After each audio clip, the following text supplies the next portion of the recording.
கோவையில் வரும் மே 28ஆம் தேதி முதல் ஜூன் 1ஆம் தேதி வரை நடைபெறவுள்ள தேசிய அளவிலான கூடைப்பந்து போட்டியில் இந்திய விமானப்படை அணி, கப்பல் படை அணி என பல்வேறு மாநிலங்களில் இருந்து பங்கேற்க உள்ளதாக கோவை மாவட்ட கூடைப்பந்து கழகத்தின் துணைத் தலைவர் பழனிசாமி தெரிவித்துள்ளார். கோவை நேரு விளையாட்டு அரங்கில் ஆண்டுதோறும் அகில இந்திய அளவிலான கூடைப்பந்து போட்டிகள் நடைபெறும். அதேபோல இந்த ஆண்டு நடைபெற உள்ள தேசிய அளவிலான கூடைப்பந்து போட்டிகள் குறித்து கோவை மாவட்ட கூடைப்பந்து கழகத்தின் துணைத் தலைவர் பழனிசாமி செய்தியாளர்களை சந்தித்தார்.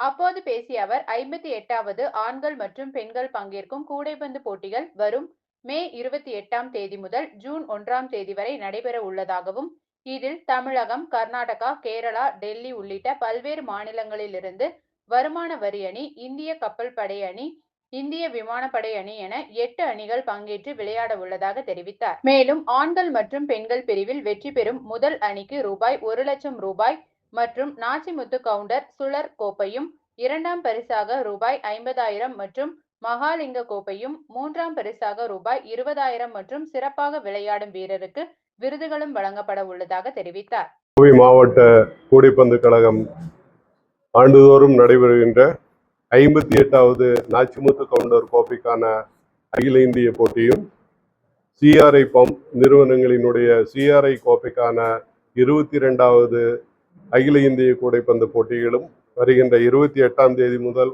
1ஆம் தேதி வரை நடைபெறும். தினமும் காலை நடைபெறுகின்ற இந்த போட்டிகள் முதலில் சுழல் முறையிலும் பின்பு நாக் அவுட் முறையிலும் நடைபெறும்.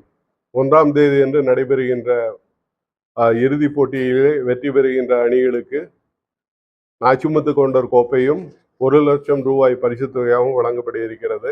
அதே போலவே சிஆர்ஐ பம்ப் நிறுவனங்களினுடைய சிஆர்ஐ பம்ப்ஸ் டிராஃபி வெற்றி பெறுகின்ற பெண்கள் அணிக்கு 75,000 ரூபாய் பரிசுத் தொகையாக வழங்கப்படுகின்றது. அது இறுதி நாள் போட்டிகளுக்கு சக்தி நிறுவனங்களினுடைய தலைவர் திரு மாணிக்கம் அவர்கள் சிறப்பு விருந்தினராக கலந்து கொள்கிறார்கள். அதோடு அகில இந்திய கூடைப்பந்து